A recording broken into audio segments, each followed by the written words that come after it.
We're downtown at the San Diego Convention Center at TwitchCon. Going to survey the public to get their opinion on what's going on with the real estate market and also get their reactions to some short videos that are circulating on Instagram.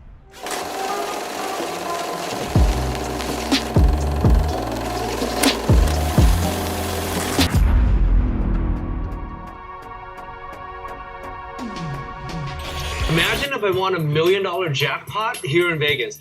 What would be the best way to invest in real estate? Would it be to drop it all on one property or spread it out over several? Let's take a closer look. On the right-hand side, you're putting 25% down and borrowing the rest. On the left-hand side is a cash purchase for $1 million. On the right-hand side, you're putting 25% down at a rate of 7% on a 30-year loan. Principal and interest payment plus taxes and insurance is estimated at $65.31.44. With the cash purchase, you don't have a mortgage payment, so let's just say you invest that money instead at a growth rate of 8% a year. In 15 years, your monthly investments will grow to $1.7 million. Your equity position would be $1.8 million, giving you a total net worth of $3.5 million. On the financing side, in 15 years, your equity position will only be $1.25 million.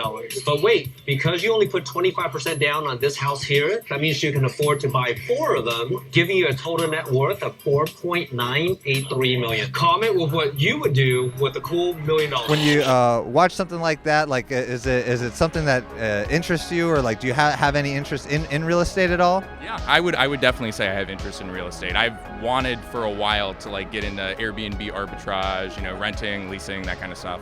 Yeah. Yeah, you said that's actually a really interesting topic, Airbnb arbitrage. What do you mean you're interested in that? Like, what about it interests you? I might have used the wrong term. I'm not sure, but okay. Yeah, just being able to kind of make my own income, you know, like rent out an Airbnb, have someone manage that, and then kind of expand from there. When you see a video like that, is there anything you take away from it? I'm a big guy of numbers. So when I look at that, I'm actually looking at the numbers, like the time and everything. So it's like, if the numbers if it don't make sense, it don't make dollars, you know what I'm saying? So I look at it, if it makes sense, then like I'll do my own research and like, yeah, if it intrigues me, bro, I'm gonna take advantage of that. Yeah. But when my reaction to it, 9 times out of 10, when I look at it, I'm just like, yeah. I'm gonna be honest, like when I look, I'm just like, yeah, you know. But I'd advise anybody that's wanting to get into this field, hell yeah, you wanna make some money. Right now, this is my field, you know what I'm saying? I'm playing my field. Okay, awesome. And so like one other thing, like you mentioned, hey, I like, if I see something, the numbers make sense, then I do further research. Like that's the most important thing to me, like that's an educated consumer. You can't really go off the word of mouth. Somebody can tell you something and then you be like, oh really? Like I can make 10 figures doing this? Or not 10 figures, but 10, you know what I'm saying? No, you gotta like see how this happen. You know, I'm not gonna just tell you that you can get 10,000 just like that. It's actually like a process that comes with it. All right, welcome back to Real Estate. Today we've got Cory Carpenter, San Diego real estate agent, has a lot of experience in the new construction market. If you haven't already, please like and subscribe Real Estate on YouTube here and share with your friends. Just help get the word out. And we'll also have giveaways with that. So this episode, today me and Cory are going to basically dispel some misinformation that's online, talk about some other videos that other people have produced, and just kind of go over information, and also we'll get the public's opinion and kind of see their side of things as well. So yeah, Cory, do you want to kind of introduce yourself a little bit? Yeah. I'm Cory Carpenter. I work for Coldwell Banker West. As Brandon mentioned, I did do new construction for about 3 years before diving into real estate, residential sales. And I started this year and I am absolutely loving it. Yeah. Well, I'm glad you're getting off to a good start. Obviously, you didn't not exactly the best time to get into the market, totally. Right? But an interesting time. Interesting. That's the right word to use for it. What kind of trends are you seeing in the market now? Yeah, totally. So getting in at the beginning of the year, it was still kind of that tailwind of the crazy COVID market. Now things are kind of slowing down a little bit. I'm sure you all have heard of the rising interest rates. It's kind of scaring buyers, and homes are staying on the market a little bit longer now, but they are still moving. So it's just, with the interest rates, and I would say the media doesn't help us at all. Yeah, couldn't agree. They're using kind of fear tactics, and they're really pushing it out there. But I think it's still, here in San Diego, it's still moving. Yeah, definitely. And I mean, we're still seeing houses sell, and there's definitely not enough supply to kind of cover the demand that's out there. But with that, kind of what you're saying, what you're hearing on the media and stuff. We can kind of take a look at some of the content that we found online, and then I'd love to get your opinion on it, and whether you agree or disagree with it, just kind of get your expert opinion. Totally. Awesome. If you're waiting for homes to get cheaper, good luck. You might say, well, David, home prices are decreasing, so of course homes are getting cheaper. But you know what's going up? Are interest rates. So while you might see some reduction in home prices over the next few months, interest rates are not improving. And we all know the interest rate that you pay is the biggest factor in what impacts your monthly payment, even more so than the purchase price. So if you're freaked out by interest rates right now and you're waiting because you think that home prices are going to drop and drop enough for it to impact your monthly payment, good luck. So yeah, just kind of like, watching that video, if you can tell me a little bit kind of like what you take away from it, if you agree or disagree with it, and kind of what your thoughts are. Yeah, I do agree. I agree with it. I feel like I mentioned earlier, the media is kind of using these scare tactics and stuff like that. Like I said, the interest rates are going up. It is apparent. But the home prices that we're seeing drop, it's not necessarily that they're dropping substantially in value all the time. A lot of the times it's the homes are priced too high. Yeah. So we're noticing price reductions there because they aren't priced correctly. I'm noticing when a home is listed at market or maybe a little bit below market value, we're actually still seeing multiple offers, bringing the price up to a multiple offer situation for the seller to get more bang for their buck.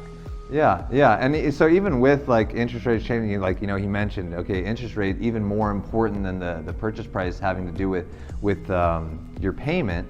So then if that's the case, right, we're in a rising rate environment, then do you think that's some sort of signal that it's not a good time to buy? I still think it is a good time to buy. I always tell my buyer clients, I say, date the rate, marry the home. Right. So when if you are able and willing to pay the payment at this higher interest rate that we're at right now, it's still, I would say it's still a good time to buy because we are still in a housing crisis. Yeah. We don't have as many homes, there are homes on the market, but there aren't as many homes being built currently. So I feel like when the interest rates do decide to come back down, it's going to be a frenzy again. Yeah. And a lot of people will re-enter the market, and then we're going to get into those crazy bidding wars that's what I think is going to happen. Yeah, I mean, I really wouldn't be surprised to hear that, right? That's what happened is literally, it's always the payment. It's not the interest rate or the purchase price. When people go to look at a house, before they go and look, you find out how much they can get pre-approved for, and then after that, the first thing they want to know is, okay, what's the monthly payment to see if they're comfortable with it. So whether it's a high purchase price and a low interest rate, or a high interest rate and a low purchase price, it kind of all sorts to even out, right? Like you look at a $500,000 purchase price, rate goes up 1/8%, we're talking about $40. How much does the purchase price have to increase or decrease to move in accordance with that, right? Totally, yeah. So yeah, I mean, I thought it was a good video too, and it does explain, how important interest rates are in calculating that monthly payment. So I think it is a good explainer video, and it's helpful. I want to take a look at just one other video and get your thoughts about that as well. Imagine if I won $1 million jackpot here in Vegas. What would be the best way to invest in real estate? So watching something like that, obviously the first immediate question is, what would you do with the $1 million? So for me, what I would do, honestly, is I would invest in real estate. Go figure. But no, the first thing I would do is I would actually purchase my grandparents' house in Colorado. They're sitting on almost 3 lots, and they have a very small house. So I would purchase that and kind of alleviate them of their mortgage right now. Yeah. Thinking long term, I would be able to put multiple properties, later onto that big lot. Yeah. And then I guess the fun would begin. I would start shopping here in San Diego. I would honestly start looking for properties that either already have multi-units on them, so a front house and a back house, or maybe multiple ADUs, or just properties with big lots, so I would be able to construct the ADUs. I feel like that is a really good source of income right now. The rental market is still so hot here in San Diego, so if you're able to utilize your property and have that rental income coming in monthly, it just helps you out in the long run. Yeah. Well, that's actually really smart. You hear a lot about that, like house hacking, right? Okay, like you buy a house and you rent out another unit or something like that. And he makes a good point, right? If you buy more than one property, then you're seeing appreciation on all of them, and that's great and stuff. But you could actually buy one property and then, like you're saying, take advantage of the space. You could either split the lot or just build multiple units on there, and then you know your house hacking, have somebody else pay your mortgage, or in this case, you know, you're helping your family out first, and then it's gonna pay you back. That's a great way to look at it.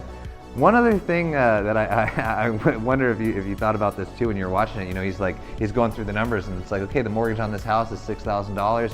What you do, instead of spending $1 million on one house, put 25% down on 4. It's like, well, then you got to qualify for $24,000 worth of mortgage payments a month, right? So it's like, okay, yeah, you've got the cash from winning the lotto or in Vegas or whatever, but then it's like, in actuality, like, how possible is it to go out and then just buy 4 houses? You know? Yeah. It makes it sound a little easy, right? No, totally. Yeah.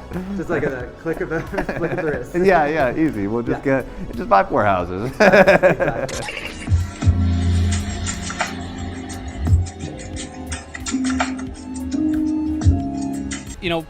I wouldn't want my reach to be beyond my grasp type situation, you know?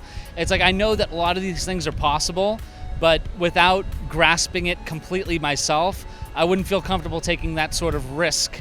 You know, there might be a flat risk relative in the market, but I feel like it's even riskier if I don't have a great understanding of it. If that makes sense. Yeah, it makes a ton of sense. I mean, you don't necessarily want to, like, I wouldn't invest in cryptocurrency because I don't understand that, exactly. Right? And if you don't understand real estate, you wouldn't throw all $1 million at that. So then I guess if you didn't even necessarily have to put it into real estate, where would you put it? I do have a mortgage, you know, so I am investing in real estate. You know, I'd probably want to pay down what I have. I'd probably, own my house outright would probably be my first move. Invest, I have kids, invest and make sure that they have their education all set up and paid for. And, I'd look into, stocks, ETFs, some traditional stuff that I have a better grasp on. And, I think that's probably where everything would get divvied up to.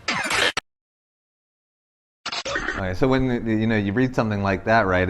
House poor is something we hear a lot about, right? And unfortunately, people are stretched pretty thin trying to buy houses, especially right now in the changing market. What are your thoughts on kind of like that advice as far as making sure that you're not cash poor when you buy a house? Yeah, honestly, I think through education, with buyer clients, especially first-time home buyers, it is scary. It's intimidating to purchase a home, but with working with a professional, realtor and lender, we'll be able to navigate them and help them, assist them in not being a cash poor. I mean, we want to be able to go on trips, we want to live our lives, but still have a home. So I think it is really good through education to educate these people on, like that figure said, 36%. Rather than the 49%. I feel like that's where sometimes it can get like predatory lending. They're like, oh, let's get you into this house or let's get you into this loan. And, in the grand scheme of things, they're not looking out for the better of the person. So I really think that, educating and showing numbers and, showing monthly payments, even right after the clients get pre-approved, I think that's really important so they know what to budget monthly. Yeah, and I mean, that's huge too, right? There's such a big difference between what you qualify for and what you're comfortable paying, right? And it seems like because, everybody's trying to keep up with the Joneses, right? They come in, they say, okay, how much am I pre-approved for? And they shop right up to that number, right? They max themselves out. And then, they find themselves in a tougher position, I think, than they're expecting because, it lets you use, like you said, 50% of your income, but we're looking at gross income. So this is before taking into consideration the taxes that are coming out, your, other monthly deductions for 401k, whatever. It doesn't take into account utilities, medical bills, all these kind of things. So when you look at it, it's like, okay, how much money do these people really have left over to just get by? You don't want people living paycheck to paycheck, but at the same time, we're in a market where to get a decent house to live in, you kind of have to use everything you got available, right? So it's kind of like you're stuck between a rock and a hard place in a sense, right?